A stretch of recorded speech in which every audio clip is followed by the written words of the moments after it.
Caldera Toba terpilih sebagai satu dari 16 UNESCO Global Geopark baru yang diumumkan pada sidang ke-209 Dewan Eksekutif UNESCO di Paris pada 2 Juli 2020 lalu.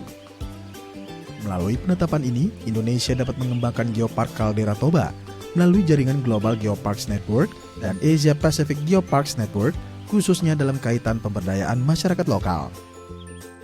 Wan Hidayati selaku General Manager Pengelola Geopark Caldera Toba mengaku sangat bangga dengan apresiasi yang diberikan dunia terhadap Indonesia, khususnya Sumatera Utara. Sebagai pengelola, pihaknya akan menyiapkan sejumlah strategi untuk mengembangkan potensi yang ada di kawasan danau vulkanik terbesar di Asia Tenggara ini. Dengan penetapan UNESCO Global Geopark, ini adalah suatu apresiasi luar biasa ya dari dunia. Mereka mengakui bahwa kita dapat mengelola suatu sumber daya alam yang begitu hebat, yaitu super volcano. Ada beberapa hal, yang paling utama adalah international signifikan.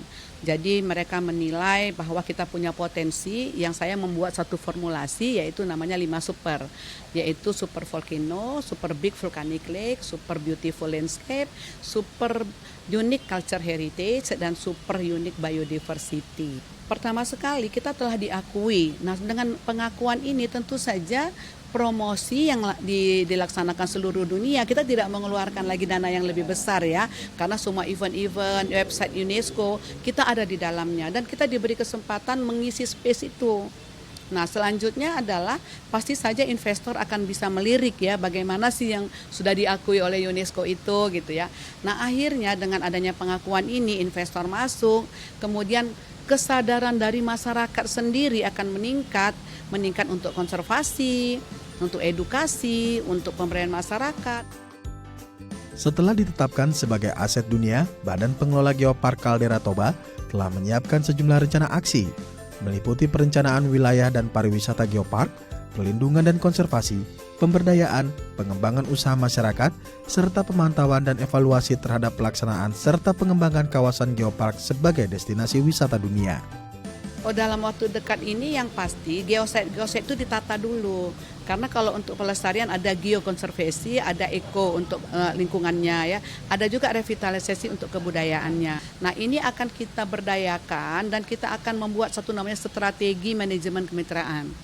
Nah, dengan strategi manajemen kemitraan itu harus konkret. Jadi kegiatan-kegiatan harus konkret gitu.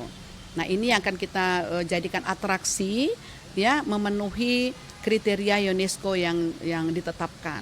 Saya mengharapkan seluruh masyarakat kita, ayolah kita berbangga. Ini milik kita, self belonging kita harus kita tingkatkan. Nah, saya rasa menjaga air yang jernih, hutan yang lebat, udara yang bersih, ini sudah cukup untuk kita melakukan sesuatu yang hal-hal kecil yang kita lakukan. Selain Caldera Toba, Indonesia telah memiliki 4 situs UNESCO Global Geopark lainnya, seperti Gunung Batur Bali, Ciletuh Sukabumi, Gunung Sewu Yogyakarta, dan Gunung Rinjani di Nusa Tenggara Barat. Dengan diperolehnya status ini setidaknya bisa membawa kesejahteraan bagi masyarakat dan membuat Indonesia semakin dikenal dunia. Nanda Primadana, Fandi Saputra, DAI TV.